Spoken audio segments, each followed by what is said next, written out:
Welcome back to Give Me Liberty TV. I'm W.A. Mitchell, your host, and we've got a guest tonight.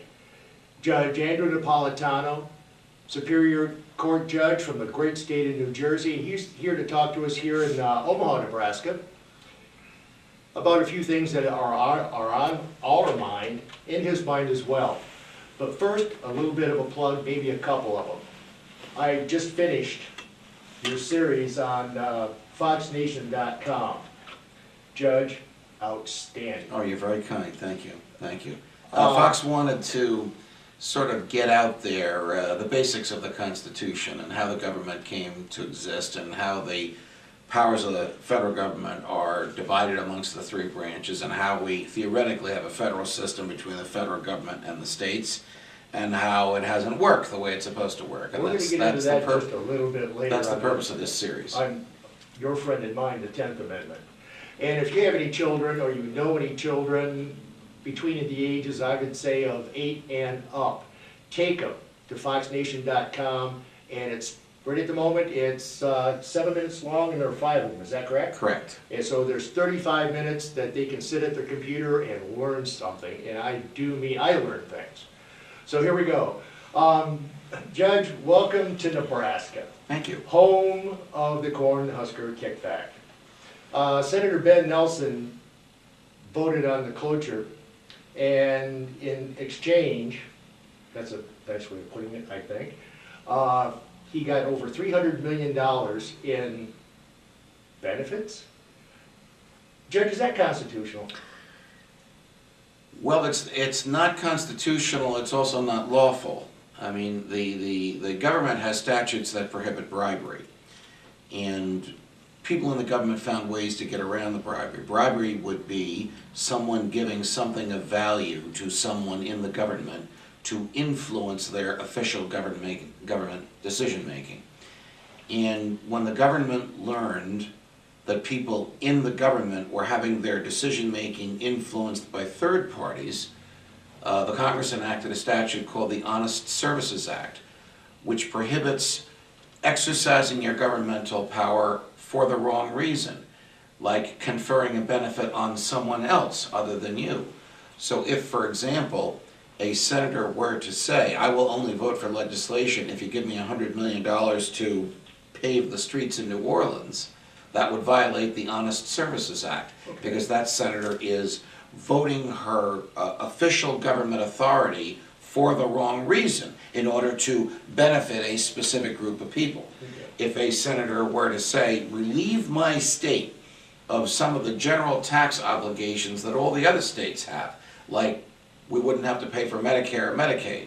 I'm just making this example up. Oh yeah, of course. That would violate the Honest Services Act, because a person would be voting for this thing not because they believe it's the right legislation, but to get this particular benefit distinct from all others. Okay, really? So in my opinion, Senator Nelson should be looking for a knock on the door from the FBI. Outstanding. Bill, if I could go a little further with this too. There's some people here in this state that approve of what Senator Nelson did. They're the people that support him are, saying, well, it's good that he got this for our state. I guess the question the thing I'd like to get out to people, and correct me if I'm wrong here,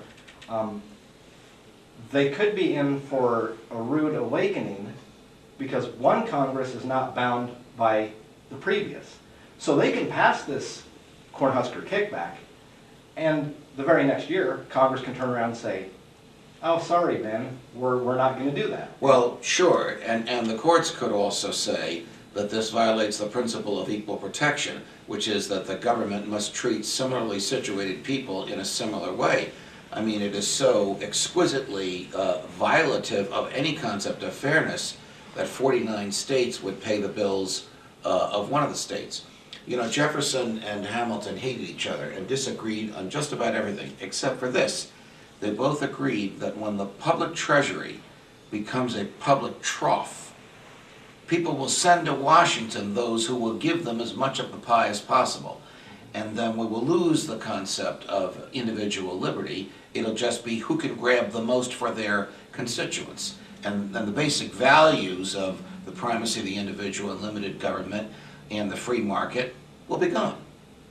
I believe there's numerous quotes from founding fathers just about that, specifically saying, once people will, understand that, or once they get the ability to vote themselves benefits, we're in trouble. Well, the concept of voting themselves benefits is a separate issue. That's members of Congress voting themselves benefits, like they do now, but for the first 50 years of Social Security wasn't taken out of their pay, as it was for the rest of us. That since has been addressed. They still enact legislation that pertains to the rest of us and not to them, which creates a divide between the people who don't go to Washington and the people who are there. So basically, you're saying the fact that we no longer have representatives, but the minority people that are supporting all these government programs, they're no longer our representatives, but our lobbyists. Well, there's a class of people in the government, in both parties.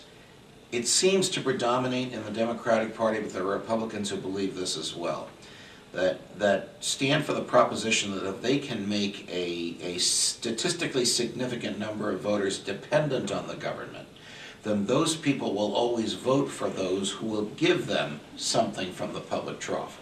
And so, never mind what this does to individual liberty, never mind what this does to self-respect and individual initiative, never mind what this does to the Constitution, it will guarantee that these people stay in power. Because as long as they take a piece of the pie, as Senator Nelson did here in Nebraska, and give it to the right numbers of people, that they can expect votes in return. When the Constitution was first enacted, we generally sent people to Washington who believed in freedom and liberty. We sent people to Washington who the last thing in the world they wanted was to create a government like the one they had just kicked out and sent back to London. That is not the case now. There are some exceptions to this. There's Ron Paul in the House of Representatives. There's about a dozen people in the House of Representatives, lesser known, that agree with Congressman Paul on the Constitution. But for the most part today, the people we send to Washington are not interested in freedom. They're interested in power. And they're interested in retaining that power. And one of the means of retaining that power is by giving away goodies and creating a dependent class of voters. What do you got for me? Exactly.